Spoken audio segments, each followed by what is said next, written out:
Je n'ai pas bronché quand elle l'a dit. Sa voix déchira l'air entre nous, tranchante et insouciante, comme si ma douleur n'était qu'une charnière cassée qu'il ne prenait pas la peine de réparer. Sa mère se tenait derrière lui, l'air suffisant, serrant la cuillère en bois qu'elle utilisait sur moi quand il n'était pas à la maison. Ils appelaient ça de la discipline. Le mot abus était plus juste, mais la justesse n'avait pas sa place dans cette maison, seule la loyauté comptait, et je n'en devais plus rien. Alors quand il m'a dit que je n'avais nulle part où aller, j'ai souri. Un petit sourire discret, le genre de sourire qui le fit s'arrêter un instant. Alors je retournerai chez mes parents, dis-je. Son froncement de sourcils fut immédiat. Tu n'y es pas obligé. Mais je me détournais déjà. Il ne savait pas. Il ne s'était jamais soucié de le savoir. Il avait épousé la version de moi qu'il pouvait contrôler, pas celle que j'avais enfouie au plus profond de moi des années auparavant. À l'époque, je l'avais rencontré dans ces années de fragilité où le chagrin était encore à peine visible. Mes parents avaient disparu dans un accident que le monde avait jugé banal, et je m'étais retrouvé face à un silence si lourd qu'il semblait pouvoir m'écraser. Il avait comblé ce silence avec chaleur, avec des promesses, avec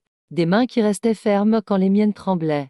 Il me disait forte, il me disait brillante, il m'appelait son miracle. Je ne savais pas alors que l'amour pouvait être un masque. Sa mère ne m'avait jamais aimée. Je n'étais pas assez obéissante, pas assez reconnaissante, pas assez brisée à son goût. Mais il m'avait demandé de la supporter. Elle changerait, disait-il. J'ai attendu. Elle n'a pas changé. Le changement, la trahison n'ont pas disparu. C'est arrivé insidieusement. D'abord les nuits blanches, puis le téléphone verrouillé. Ensuite, ce ton adouci qu'il prenait chaque fois qu'il prononçait son nom, Léna. Un jour, en fouillant dans son linge, j'ai trouvé une trace de rouge à lèvres écarlate sur son col.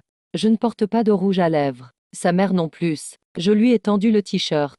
Il a haussé les épaules. Ma collègue m'a serré dans ses bras trop longtemps. Détends-toi, détends-toi. Un autre mot utilisé comme une laisse. Mais je n'ai pas tiré, je n'ai pas crié, je n'ai pas exigé de réponse. J'ai simplement observé. Est-ce que j'ai vu des appels manqués à 2 heures du matin, des messages supprimés, des voyages d'affaires soudains a suffi à briser la dernière illusion qui me restait. Je n'ai pas pleuré. J'ai revu ma stratégie. Il avait oublié que j'étudiais les chiffres, les schémas et les comportements pour gagner ma vie. Il avait oublié que le silence était ma langue maternelle. J'ai rassemblé des preuves, sans excès, sans complications, juste précises. Des photos, des relevés bancaires, des documents d'assurance, les menaces murmurées de sa mère enregistrées par le babyphone. Je pensais que j'ignorais tout. Alors j'ai contacté ceux qu'il croyait disparus, mes parents, car ils n'étaient pas morts. Ils avaient simplement disparu pour se protéger, et me protéger moi aussi, d'un parent corrompu qui avait tenté de s'emparer de notre héritage des années auparavant. Ils m'ont proposé de m'accueillir, mais je suis restée pour mes études. Ils m'ont dit de ne jamais révéler la vérité à personne avant d'être prête. Ce jour était arrivé, l'exécution. J'ai quitté la maison discrètement, sans drame, sans supplication. Mes parents m'ont accueilli avec une chaleur que j'avais oubliée. Ensemble, nous avons rouvert d'anciens comptes, transféré des fonds et mis en place des protections juridiques. Il s'avère que ma famille était bien plus riche que mon mari ne l'avait jamais imaginé.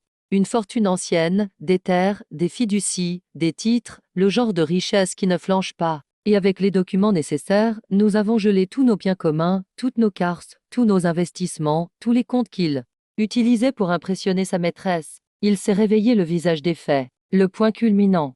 3 semaines plus tard, je suis revenue, non pas en épouse, mais comme une tempête. Des papiers. Il avait l'air débraillé, confus, plus petit. Où étais-tu? Cria-t-il. À la maison, répondis-je, avec mes parents. Je fis glisser le dossier sur la table. Les preuves, la liaison, les violences de sa mère, le gel des avoirs, les papiers du divorce. Il les feuilleta, le visage décomposé à chaque page. Tu as tout manigancé, murmura-t-il. J'ai survécu, corrigeai-je. Sa mère fit irruption, prête à déverser son venin. Mais je lui tendis l'ordonnance d'éloignement, tamponnée. À son nom. Elle recula. Pour la première fois, le silence régna. Résolution. Je sortis de cette maison sans me retourner. Légère, libérée, libre. Il m'avait dit un jour que je n'avais nulle part où aller. Il avait tort. J'avais des racines.